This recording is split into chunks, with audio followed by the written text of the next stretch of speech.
Ողջույն սիրելի հայրենակիցներ, մենք հիմա գտնվում ենք Ավանի ընտանիքի այգում, քարոզարշավն այսօր իրականացնում ենք Ավան թաղամասում։ Հիմա եւ նաեւ երեկոյան շրջելու ենք, նաեւ երեկոյան լինելու ենք Ծարավաղբյուրում։ Ուզում ասել, որ այս թաղամասում ես Վարչով ապրել եմ,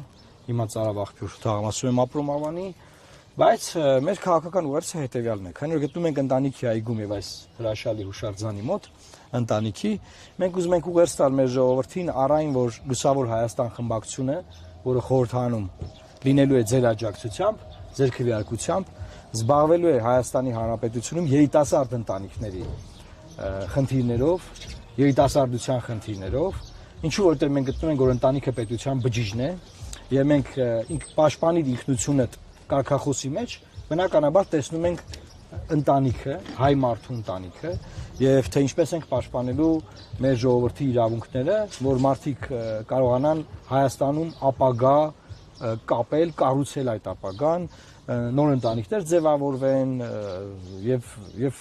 պետությունը զարգանա, որովհետեւ պնդում եմ, որ ընտանիքը պետության բջիջն է։ Այս իմաստով նաեւ ուզում եմ կարճ արձագանք անեմ, երեք եղել է դեբատը Կարպիս Փաշոյանը լավագույնս ներկայացրել է Լուսավոր Հայաստանին, անակնկալ ձևով նա ներկայացրել է, որովհետև հա չէինք հավատում, որ լավ է ներկայացնել, չէ, լավ է ներկայացրել, բայց ուզում շատ կարճ արձագանքել Արադ Միրզոյանին,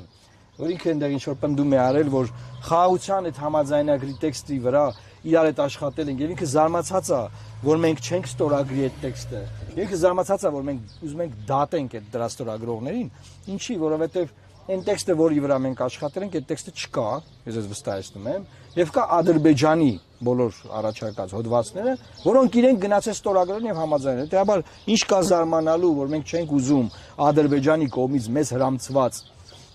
հոդվածների տակ ստորագրությունը դնել։ Ինքը դրել է, ասում է, սպարտ եմ, էլի կդնեմ բան, բայց մենք ասում ենք, որ Հայաստանը հաշմանդամ դարձնելու փաստաթուղթ է, դրան դեմ ենք եւ այդ փաստաթուղթը պետքա փոխվի եւ կփոխվի, սիրելի հայրենակիցներ, եթե դուք այս ընտրություններում գնաք ընտրական տեղամասեր եւ քվեարկեք թիվ 19 քվեաթերթիկով։